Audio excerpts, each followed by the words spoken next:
और मोलारिटी के बारे में भी आपने थोड़ा बहुत पढ़ा है, जो स्केल है कि कोई चीज कितने प्रोपोर्शन में प्रेजेंट है दिए गए सॉल्यूशन में, वो उसका क्या कहा जाता था, कंसेंट्रेशन। बराबर है। हमें ये पता है कि व्हाट इज सॉल्यूशन, तो हम ये कहते हैं कि भाई when two or more than two components homogeneously mixed with each other then the resulting things are known as solution। But अगर शॉर्ट में याद रखना है तो हम ये कहते हैं कि भाई solutions are made up of two things and you very well know which two things, solute solute plus, and solvent. very good। किसे सोल्यूट कहते हैं, तो हम ये बोलते हैं जिसका अमाउंट कम हो वो सोल्यूट है, और जिसका अमाउंट सबसे ज्यादा अमाउंट में प्रेजेंट है जो कंपोनेंट, उसे हम क्या कहते हैं, सोल्वेंट कहते हैं। बराबर है।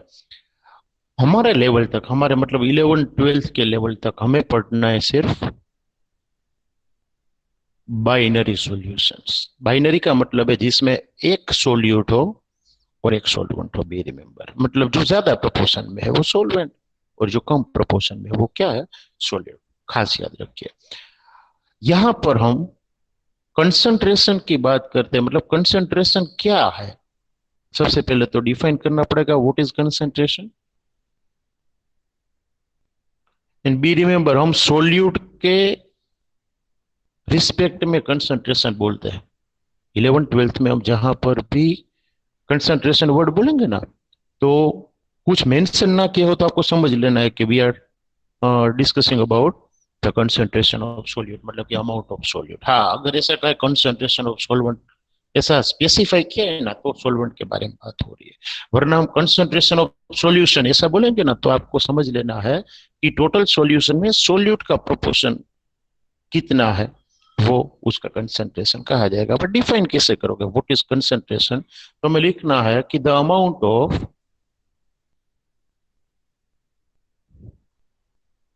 Amount of solute present per unit volume of solution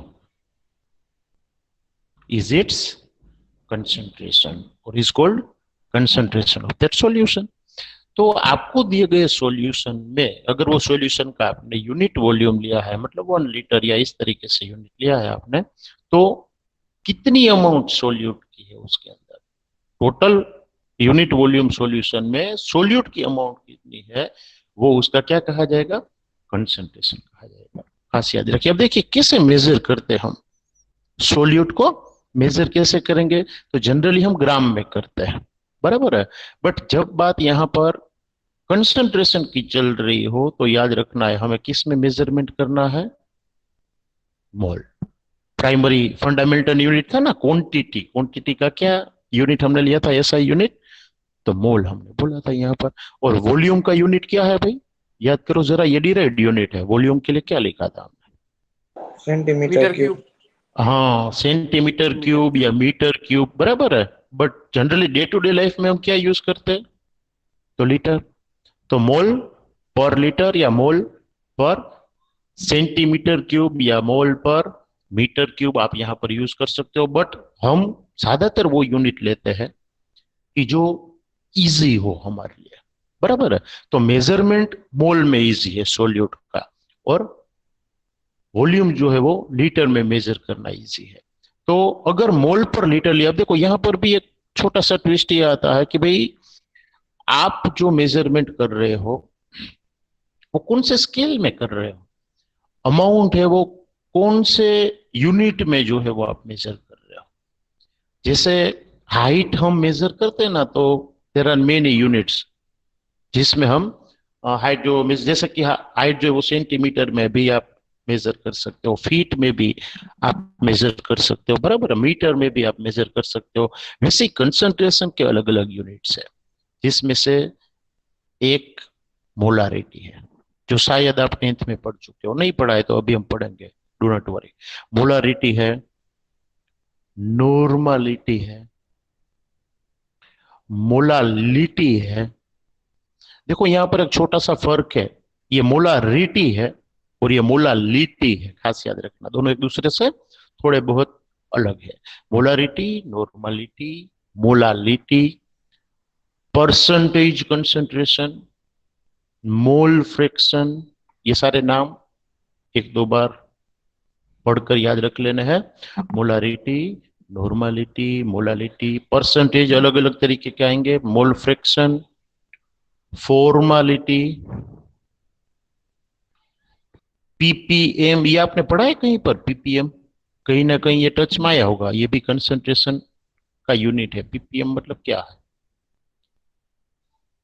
particles पर पार्ट्स पर मिलियन। पीपीएम का फुल फॉर्म क्या है?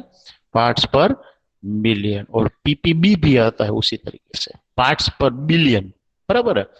कई सारे यूनिट्स है कंसंट्रेशन के, बट हमें 11th में कौन कौन से यूनिट पढ़ने हैं? तो molarity, normality, molality, percentage and mole fraction.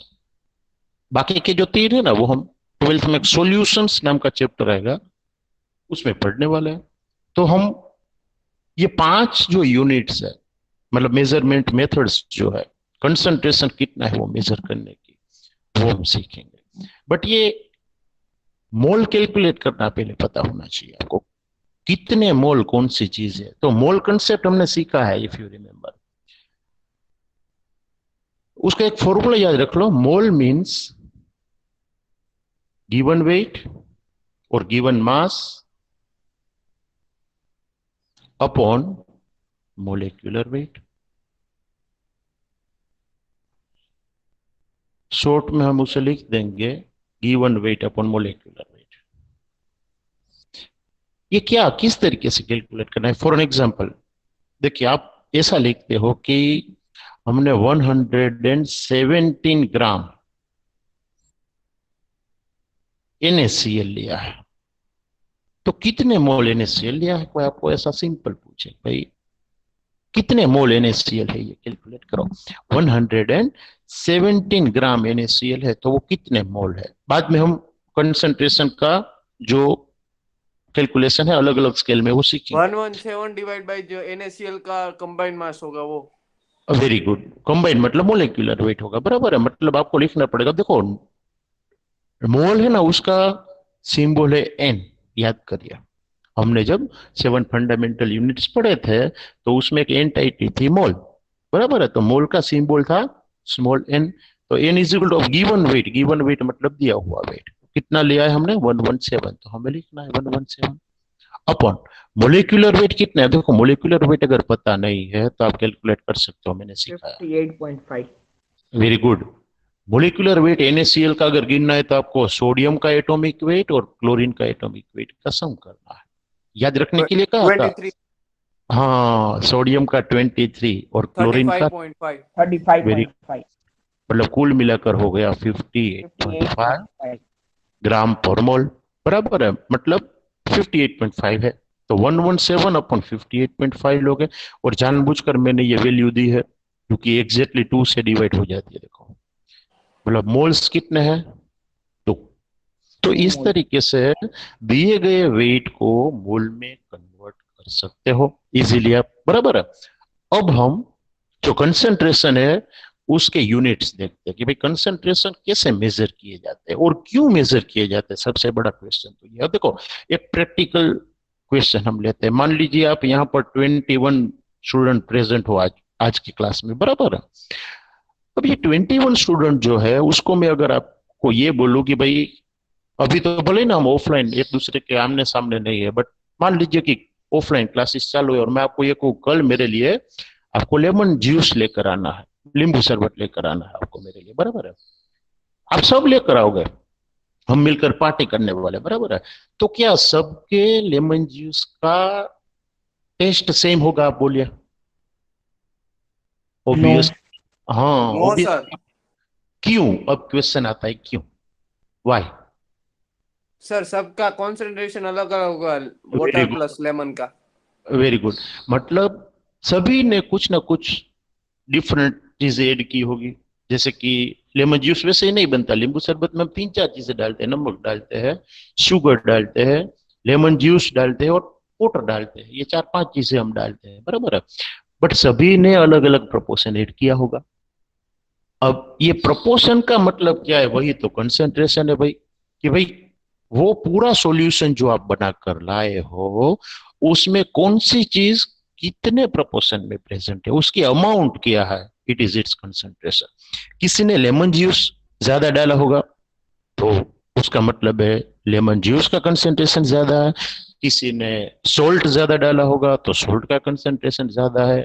किसी ने शुगर ज्यादा डाली होगी तो शुगर का कंसंट्रेशन ज्यादा। It means that the amount of solute present per unit volume of solution is it's concentration.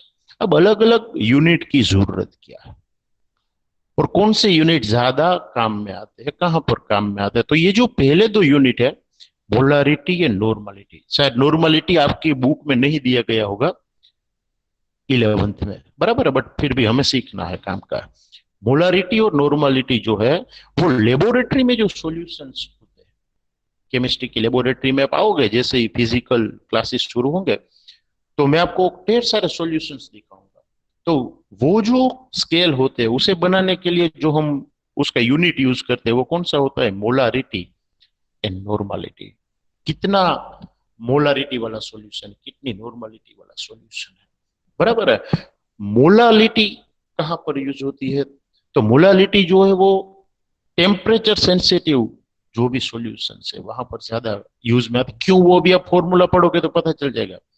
Percentage कहां पर यूज होते हैं, तो जनरली हम वो ग्लूकोज बोतल्स जो है और बाकी के जो टूथपेस्ट वगैरह है उसे आप ध्यान से देखो तो उसमें परसेंटेज वाले यूनिट्स लिखे होते हैं और पीपीएम वाले यूनिट जो है वो लिखे होते हैं। मोल फ्रैक्शन जो है वो भी जो केमिकल इक्वेशंस है, केमिकल कैलकुलेशंस जो है वो करने में काम में आता है, बराबर है। आप हेनरीज लॉ वगैरह 2-3 लॉज पढ़ोगे 12th में, उसमें ये मोल फ्रैक्शन बहुत ज्यादा टाइम वहां पर यूज होगा। बट एक्चुअली में ये क्या है, किस तरीके से हमें इसके साथ डील करनी है, कौन से यूनिट को किस तरीके से रिप्रेजेंट किया जाता है। तो सबसे पहले जो हम सीखने वाले कंसंट्रेशन का यूनिट वो है मोलारिटी। और मोलारिटी का सिंबल जो है वो है कैपिटल एम, बी रिमेंबर, बराबर है। स्मॉल एम कर दो ना आप तो कंसंट्रेशन चेंज हो जाएगा, यूनिट चेंज हो जाएगा, वो हो जाएगा मोलालिटी। ये खास याद रखना, तो ये कैपिटल एम होना चाहिए if you are dealing with molarity. अब मोलारिटी क्या है, तो मोलारिटी का मतलब होता है मोल पर लीटर। एक सिंपल सी बात है, याद रखो। Molarity means how many moles of solute present पर लीटर ऑफ सॉल्यूशन। आप 1 लीटर सॉल्यूशन लेते हो तो उसमें कितने मोल सोल्यूट के प्रेजेंट है, वो उसकी क्या कही जाएगी, मोलारिटी कही जाएगी, बी रिमेंबर। बट मोल के बदले तो आप क्या लिख सकते हो, मैंने ऊपर आपको कुछ लिखवाया, एक फॉर्मूला लिखवाया, जरा याद करो। मोल मतलब क्या था, यहां पर लिखा है गिवन देखो वेट, आप। Given weight by molecular weight. Given weight by molecular weight, मतलब आपके पास एक और फॉर्मूला तैयार हुआ देखो कि given weight upon molecular weight into, ये लीटर क्या है, तो वॉल्यूम ऑफ सॉल्यूशन है। कौन से यूनिट में लेना है, तो लीटर वाले यूनिट में लिखना है। बट हर बार आप थोड़ी ना इतने बड़े पैमाने पर सॉल्यूशंस बनाओगे या डील करोगे, लीटर्स में ही हर बार थोड़ी ना डील होती है। लीटर मतलब तो अमाउंट थोड़ी ज्यादा हो जाती है, तो हमें उसका छोटा यूनिट यूज करना है। लीटर से छोटा यूनिट कौन सा है भाई, हम किसके साथ डील करते हैं, जरा याद करो। Millilitre. Litre, very good, millilitre. हाँ, so if we want to convert litre into millilitre then we have to divide it by 10⁻²। 10⁻² थोड़ी ना होगा बच्चे, 3, 10⁻³ -3 10⁻³ से डिवाइड करना होगा, मतलब 1000 से डिवाइड करना होगा, बराबर है। तो 1000 से डिवाइड करो तो डिनोमिनेटर का डिनोमिनेटर कहां पर जाएगा, न्यूमरेटर में। मतलब न्यूमरेटर अगर, में। हाँ, तो given weight into 1000 upon molecular weight into, अब हम लिखेंगे volume of solution he, but एक चीज चेंज हो जाएगी, यहां पर वो चीज लीटर में थी, अब मैं मिलीलीटर में लिखूंगा, बराबर है। तो ये चीज हमने लिखी वो है मोलारिटी का फॉर्मूला। क्या होगा मोलारिटी का फॉर्मूला, तो आप इसमें से कोई भी एक फॉर्मूला यूज कर सकते हो। एक मिनट, हाँ बच्चों, जी सर जी। હા બોલો બોલો. હા, હવે ઈ લોકોનો ફોન આવ્યો હા હા. અને વાત થઈ એટલે હમણાં છે ને તમારે કાંઈ કરવાનું થતું નથી. Okay okay okay. બરોબર. તમને તમારી સ્કૂલના જેટલા એબસન્ટીસ હશે ને ઈ સબ્જેક્ટમાં, હા હા. બરોબર, ઈ પ્રમાણે ઈ લોકો તમને પાછું એક્ઝામિનરનું નામ તમને મોકલશે ને જે સ્કૂલનું હશે સામે ઈ સ્કૂલના પ્રિન્સિપાલને મોકલશે. ઓકે સરજી ઓકે. બરોબર. પછી તમારે ઈ પ્રમાણે આગળની પ્રોસેસ કરી અને માર્ક જે છે ઈ કરવાના રહેશે. ઓકે સરજી ઓકે. બરોબર. શ્યોર. એટલે હમણાં તમારે કાંઈ નથી કરવાનું, વેઇટ કરો. બરોબર, ત્યાંથી ઈ લોકો આવશે ત્યારે તમારે આગળ કરવાનું છે. ઓકે આ ફિઝિક્સ ની એક કમ્પ્લીટ કરાવી દઉં છું બરાબર. હા, બાકી બસ છે. ઈ કમ્પ્લીટ કરાવી દો. હા, ઓકે હા. સરજી ઓકે થેન્ક યુ. તમ અને એમાં હા, અને એમાં છે ને ત્યાં તમે ધ્યાન રાખજો કોઈ એબસન્ટીઝ ન રહે. પછી ના ના ના. પાછળથી હા હા બને ને એટલી તો ટ્રાય કરીએ છીએ કોઈ એવું ન નીકળે હા બરાબર. હા હા હા, ભલે ભલે. Okay thank you. Thank you.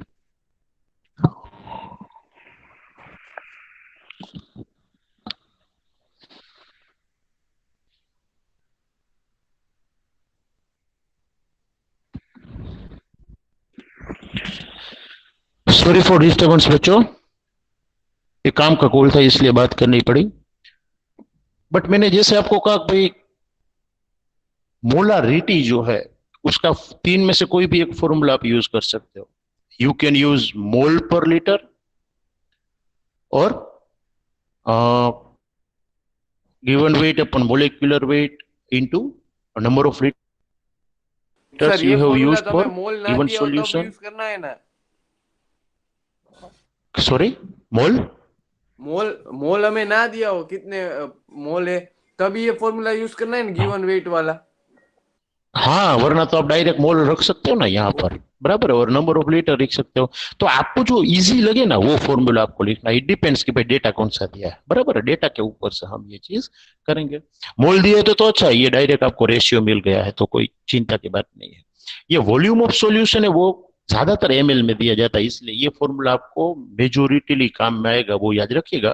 But आपको तीनों फॉर्मूला पता होना चाहिए, और जो आपको ऐसा लगे कि ये इजीली कैलकुलेट होगा वो आंसर तो तीनों में सेम आने वाला है बराबर है. तो ये फॉर्मूला हुआ मोलारिटी का. Molarity means given weight into thousand upon molecular weight into volume of solution. अब कई बार इसे एक अलग तरीके से रिप्रेजेंट किया जाता है, खास याद रखिए. ऐसे भी लिखा जाता है molarity is equal to W2 into thousand upon M2 into ml में वॉल्यूम ऑफ सॉल्यूशन मतलब V.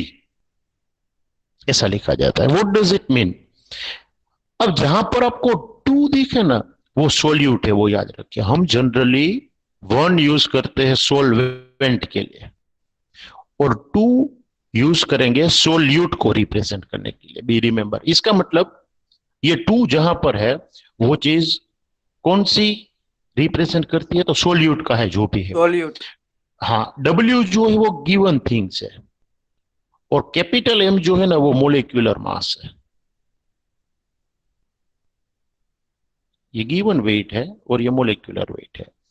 बट टू मतलब किसका गिवन वेट? तो आपको सोल्यूट का लेना सॉल्यूट. है. यहां पर भी टू है मतलब मोलिकुलर मास किसका लेना है? सोल्यूट का लेना है. यहां पर सिर्फ वी दिया है, वन या टू कुछ नहीं दिया है, मतलब पूरा सोल्यूशन ध्यान में लेना है आपको. अगर यहाँ वन दिया होता ना तो वो सोलवेंट के लिए था, टू दिया होता ना तो सोल्यूट के लिए था, बट कुछ नहीं दिया. इसका मतलब it represent the whole solution means solute plus solvent, ये याद रखिए. तो ये मोलारिटी जो है वो मेजर होती है ये फॉर्मूला से. और उसका यूनिट क्या है? मान लीजिए आंसर आया टू, पूरे सिंप्लीफिकेशन का आंसर आया टू, आपको लिखना है ऐसे to molar.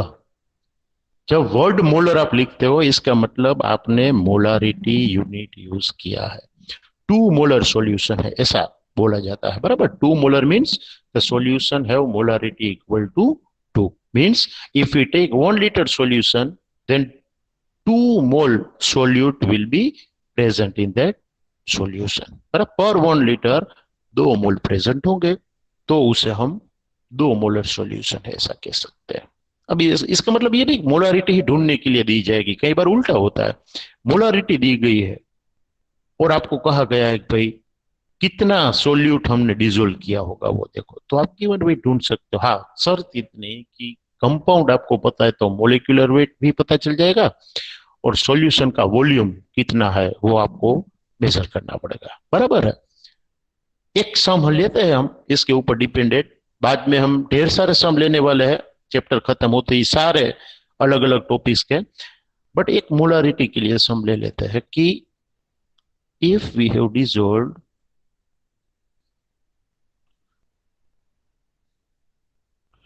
120 gram NaOH in total 3-liter solution, then calculate the molarity। एकदम इजी है, बट पहले समझ लीजिए ये टोटल वर्ड क्या कहना चाहता है। टोटल 3 लीटर सॉल्यूशन मतलब ऐसा नहीं कहा है कि आप 3 लीटर पानी लो और उसमें 120 ग्राम NaOH ऐड करो ना। 120 ग्राम NaOH के साथ वाटर मिक्स हो जाए, बाद में टोटल वॉल्यूम कितना होना चाहिए, 3 लीटर होना चाहिए, वो आपको पता होना चाहिए। टोटल 3 लीटर सॉल्यूशन मतलब वो टोटल 3 लीटर सॉल्यूशन में 120 ग्राम NaOH भी आ जाता है। बराबर है। कैसे कैलकुलेट करोगे, कौन सा फॉर्मूला आप यूज करोगे, वो जरा मुझे बताओ।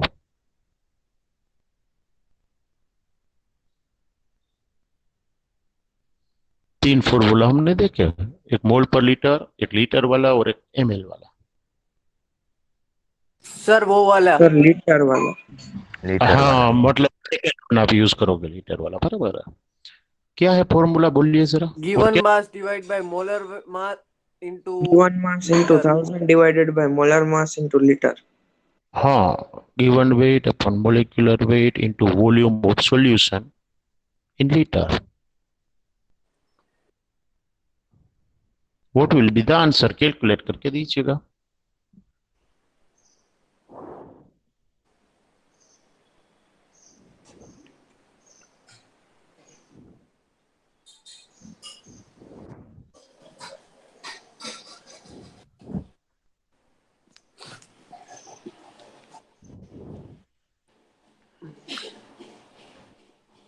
Sir 10 molar. 10 मोलर। ओहो, चलो एक आंसर आया है 10।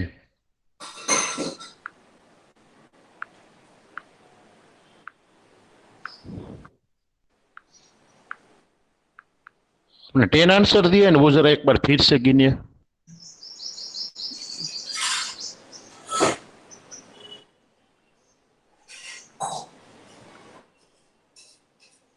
सब हाँ, सर कौन वन बोला ये? आएगा, 1 आएगा। 40 into 3 1। Very good. देखिए आंसर आएगा 1। अब देखो आए या ना आए कोई दिक्कत नहीं, आ गया तो वेल एंड गुड। इसका मतलब आपके दिमाग में ये मोलारिटी वाला फॉर्मूला घुस गया है। बट आपको सबसे पहले क्या करना पड़ेगा, तो आपको पता होना चाहिए कि यहाँ गिवन वेट तो है आपके पास 120, आपके पास वॉल्यूम ऑफ सॉल्यूशन भी है लीटर में 3, बट आपको मोलेक्युलर वेट ढूंढना पड़ेगा। अब मोलेक्युलर वेट किसका, तो आपको याद होना चाहिए सोल्यूट का, NaOH। बराबर, सोल्यूट NaOH है यहाँ पर। तो NaOH का मोलेक्युलर वेट कितना होता है, तो सोडियम का 23, ऑक्सीजन का 16, हाइड्रोजन का 1, कुल मिलाकर 40 आंसर आएगा। तो मोलेक्युलर वेट होगा 40। तो मैंने आपको इजीली कट हो जाए ऐसी वैल्यू दी है, देखो 4 3 जा 3 3 कट, सब कुछ कट हो गया, तो क्या आएगा 1, and the molarity will be 1। तो सिर्फ 1 लिख कर नहीं चले आना है, आपको यूनिट लिखना है। 1 मोलर सॉल्यूशन है। बराबर है, दिया गया सॉल्यूशन 1 मोलर है, मतलब पर लीटर 1 मोल NaOH जो है वो डिसोल्व किया गया है। ये उसकी अमाउंट आपको पता चल गई, मतलब कंसेंट्रेशन पता चल गई। Is that clear? ये बात हुई मोलारिटी की। अब दूसरा यूनिट हम लेते हैं, इसके बारे में ढेर सारे सम है, वो हमें करने हैं सारे कंसेंट्रेशन के। पर आज हम 2 या 3 कंसेंट्रेशन के यूनिट्स जो है वो पहले पढ़ लेते हैं। बराबर है। दूसरा है नॉर्मलिटी। नॉर्मलिटी में एक ही चेंज है मोलारिटी की रिस्पेक्ट में, उसको डिनोट किया जाता है कैपिटल N से। बी रिमेंबर, कैपिटल N अगर लिखा है तो समझ लेना है कि नॉर्मलिटी की बात हो रही है। बराबर है। क्या है नॉर्मलिटी? तो अब देखो, मोलारिटी का फॉर्मूला आपने जो देखा उसमें छोटा सा चेंज करना है कि normality is equal to given weight into 1000 upon equivalent weight. अभी इक्विवेलेंट वेट क्या है ना वो मैं आपको समझाता हूँ, बाकी सब कुछ same. Volume of solution, ml very good, in ML. ML इसलिए हमने ऊपर 1000 लिखा है। If you do not return 1000 year तो लीटर हम यहाँ पर हाँ लीटर। लीटर में दिखाते हैं। बट ये इक्विवेलेंट वेट क्या है, बस आप इतना समझ जाओ तो आपको पोलैरिटी के बदले क्या मिल जाएगा, नॉर्मलिटी मिल जाएगी। हाँ, इक्विवेलेंट वेट कितना है वो समझने के लिए आपको मोलिकुलर वेट की जरूरत तो रहेगी ही, ये याद रखिए, बराबर है। तो सबसे पहले हम देखते हैं इक्विवेलेंट वेट का फॉर्मूला क्या है। तो equivalent weight is equal to molecular weight upon acidity और बेसिसिटी और number of transfer of electrons. ये क्या है वो हम थोड़ा पढ़ते हैं तो पता चलेगा। क्या लिखा है मैंने, equivalent weight is equal to क्या होगा, it is actually the ratio of molecular weight upon either acidity or basicity और number of transfer of electron। अब एक आध दो एग्जांपल लेते हैं तो हमें पता चले कि भाई ये इक्विवेलेंट वेट कैसे गिना जाए। For an example, equivalent weight आपको कहा है H2SO4 का। अब देखो, आपको इतना पता होना चाहिए कि H2SO4 क्या है, एसिड है या बेस है?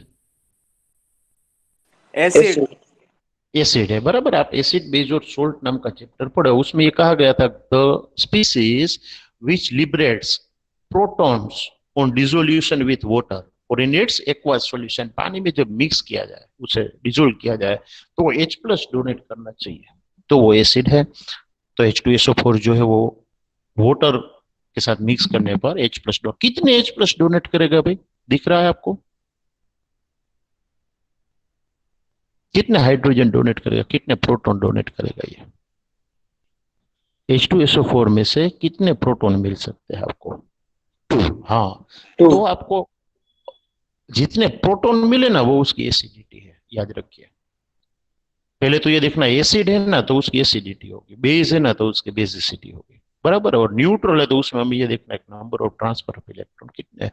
बट यहाँ पर H2SO4 2 H प्लस डोनेट करता है, मतलब आप जो डिनोमिनेटर है वहां पर 2 रखोगे, उसकी एसिडिटी 2 है। अब मोलिकुलर वेट ढूंढना तो आपको आता है, H2SO4 का कितना है, तो 2 हाइड्रोजन है, मतलब 2 into 1 2।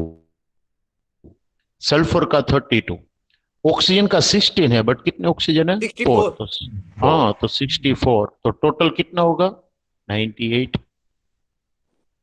तो मोलिकुलर वेट होगा 98, बट इक्विवेलेंट वेट कितना हुआ, इट 49। Will be 49। तो वो 49 होगा, बराबर है। अगर आपको यहां पर HCl दिया होता, हाइड्रोजन क्लोराइड, तो सबसे पहले क्या देखना, इज इट एसिड और बेस? क्या एसिड एसिड है, क्योंकि वो H प्लस डोनेट करता है, बराबर है। अब आप फॉर्मूला में इसकी वैल्यू पुट करो, तो मोलिकुलर वेट अपॉन एसिडिटी, कितने H प्लस डोनेट करता है, 1 1। तो यहाँ पर हम 1 लिखेंगे। और मोलिकुलर वेट कितना आएगा, तो हाइड्रोजन के लिए 1 और क्लोरीन के लिए 35.5, टोटल 36.5 36.5। तो उसका इक्विवेलेंट वेट भी कितना होगा, 36.5। मोलिकुलर वेट जितना। हाँ, मोलिकुलर वेट जितना। अब इसका मतलब ये है कि जिसकी एसिडिटी या बेसिसिटी 1 हो उसका मोलिकुलर वेट और इक्विवेलेंट वेट क्या होता है, इक्वल होता है। और अगर वो दोनों इक्वल है तो जितनी मोलारिटी होगी ना भाई, उतनी ही क्या मिलेगी, नॉर्मलिटी मिलेगी। मतलब for the compounds having molecular weight and equivalent weight same, they shows normality is equal to molarity. वो दोनों क्या होंगे, सेम होंगे, बराबर है। ऐसा ही बेस में आपको लेना है। मान लीजिए मेरे पास मैग्नीशियम हाइड्रोक्साइड है, बराबर है, तो ये एसिड है या बेस है, बेस बेस। क्योंकि जो कंपोनेंट से है जो पानी में डिसोल्व करने से OH माइनस, मतलब कि हाइड्रोक्साइड आयन डोनेट करे, उसे हम बेस कहते हैं। तो इसमें OH माइनस आयन है। और कितने हैं कोई कहेगा मुझे? 2. तो 2. तो हम यहाँ पर बेसिसिटी 2 है वो बताएंगे 2। अब ऊपर तो आपको मोलिकुलर वेट ही लिखना है। मैग्नीशियम का है 24 प्लस 32 हाँ 32 ऑक्सीजन के लिए प्लस 2 58. +2 बराबर है। हाइड्रोजन के लिए भी 1 1 2 बार ऐड करना 58 पड़ेगा इसे। तो टोटल कितना हो जाएगा भाई 58। बट 58 तो मोलिकुलर वेट हुआ और हमें तो चाहिए इक्विवेलेंट वेट। तो कितना होगा 29. 29. इक्विवेलेंट वेट होगा। मतलब एसिडिटी या बेसिसिटी अगर 2 है तो मोलिकुलर वेट से हाफ होगा उसका इक्विवेलेंट वेट। बराबर है। बट एक चीज अगर आपको ऐसी दी जाए, ये आपके सिलेबस में एक होता एग्जाम्पल है KMnO4, ये एसिड है या बेस है बताओ?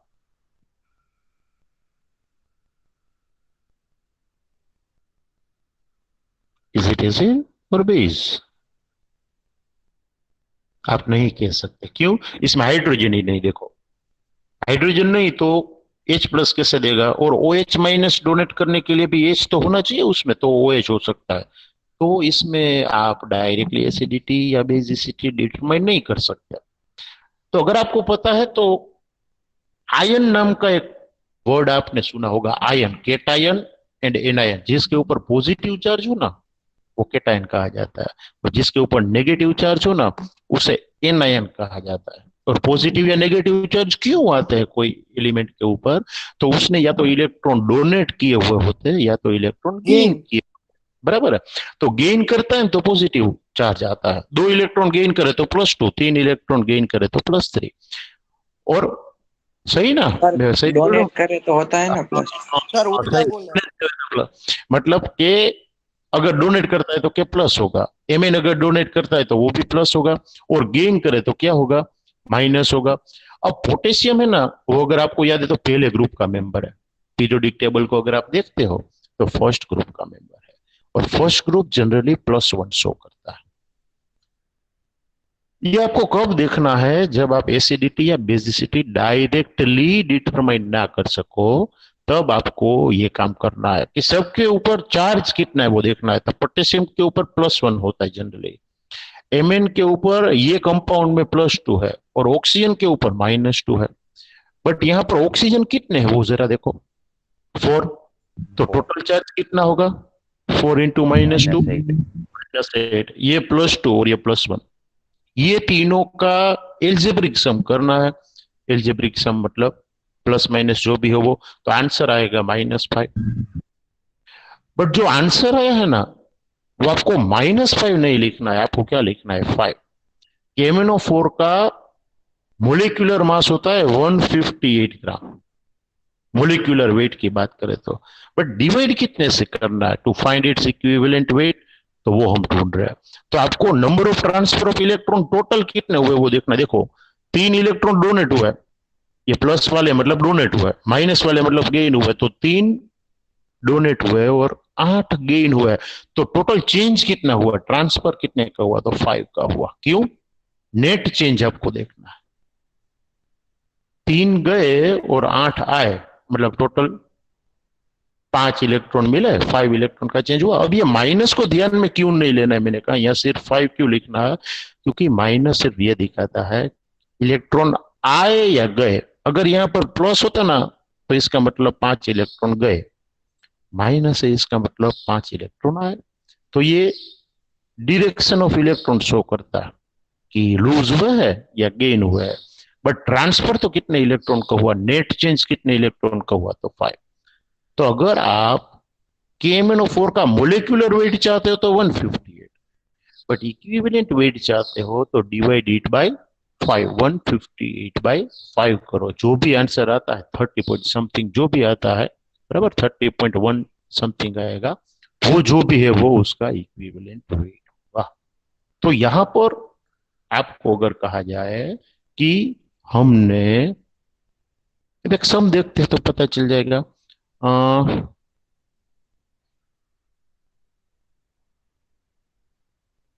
100 ग्राम H3PO4 डिजोल्व क्या है, टोटल 1 लीटर सॉल्यूशन। तो नॉर्मलिटी कितनी होगी, क्या करोगे? देखिए आपके पास फॉर्मूला भी है।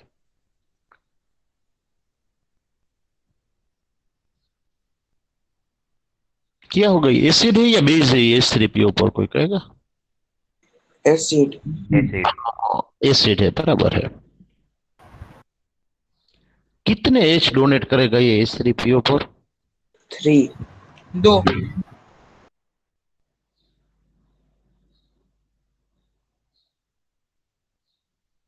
कैलकुलेट करो।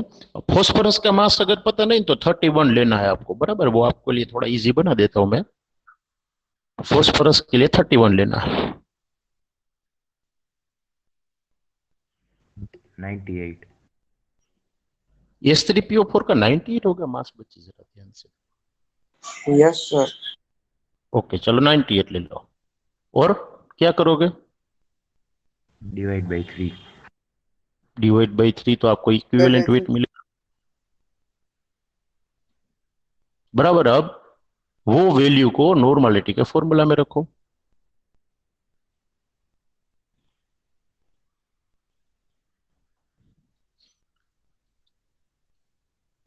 क्या मिलेगा आपको? Normality is equal to 100।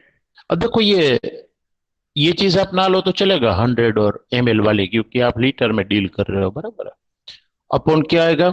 Equivalent weight, मतलब 98/3 आपको करना है। कितना आएगा? 30.2666 आएगा। 32.6 आएगा। हाँ तो 32.26 आएगा ना, डायरेक्ट 6 आएगा। 2666 तो 27 कर दो। और ओवरऑल आंसर आपका कितना आएगा? देखो 27 को नलीफाई कर रहे हो तो 3 समथिंग आएगा, बराबर है। और ये जो भी आंसर आए वो क्या मिलेगी आपको? नॉर्मलिटी मिलेगी। 3 पॉइंट समथिंग जो भी मिलता है वो, बराबर है। बट आप लिखोगे क्या? नॉर्मल। ये सॉल्यूशन जो H3PO4 का है वो 3 पॉइंट समथिंग जो भी आता है उतने नॉर्मल सॉल्यूशन है, वो याद रखना है आपको, बराबर है। होमवर्क में आपको क्या करना है पता है? इसकी ही मोलारिटी ढूंढनी है, ये सेम चीज की मोलारिटी ढूंढनी है। और आपको ये देखना है कि मोलारिटी और नॉर्मलिटी के बीच में क्या रिलेशन है। मोलारिटी नॉर्मलिटी से बड़ी मिलती है या सेम होता है दोनों, और क्यों? और उसके ऊपर से हम एक शॉर्ट ट्रिक डेवलप करेंगे जेई नीट के लिए कि मोलारिटी, नॉर्मलिटी और ये एसिडिटी, बेसिसिटी और number of transfer of electron के बीच में क्या रिलेशन है। तो ये रिलेशन डायरेक्ट आपको काम में आएगा जब ऐसा क्वेश्चन पूछा जाए कि calculate the molarity of 2 normal H2SO4 solution. मतलब आपको H2SO4 का सॉल्यूशन दिया है जिसकी नॉर्मलिटी कितनी है? 2, तो उसकी मोलारिटी कितनी होगी? तो within a second answer दे पाओ, वैसा एक फॉर्मूला डेवलप करना है। आज घर पर ये करो कि ये जो प्रॉब्लम दिया H3PO4 वाला, उसकी नॉर्मलिटी हमने ढूंढी। आपको घर पर मोलारिटी ढूंढनी है होमवर्क में, और यहाँ पर दोनों के बीच का रिलेशन ढूंढना है अपनी तरीके से भी आप। हाँ बोलिए sir, molarity equal to 1/3 normality. हाँ, वही मैं कह रहा हूँ कि 1/3। और ये क्यों होता है वो आप सोचो, बराबर आपको मिल गया, बराबर है, आप सही हो। बट ऐसा क्यों होता है वो देखो, और एक फॉर्मूला डेवलप करो कि क्या हर बार ये 1/3 आएगा, हर बार ये 1/2 आएगा, और कब आएगा कब नहीं आएगा। एक फॉर्मूला आप ऐसा डेवलप करो मोलारिटी, नॉर्मलिटी और एसिडिटी, बेसिसिटी या इलेक्ट्रॉन ट्रांसफर के बीच में, कि जो आपको नॉर्मलिटी और मोलारिटी का कन्वर्जन क्या बना दे? इजी बना दे, बराबर। क्योंकि सम ऐसे पूछे जाते हैं, नॉर्मलिटी दी हो और मोलारिटी ढूंढने के लिए कहा गया हो, मोलारिटी दी हो तो नॉर्मलिटी ढूंढने के लिए कहा गया हो। और ये इजी टास्क है, आप एक्सरसाइज करोगे ना तो इजीली समझ में आएगा, वरना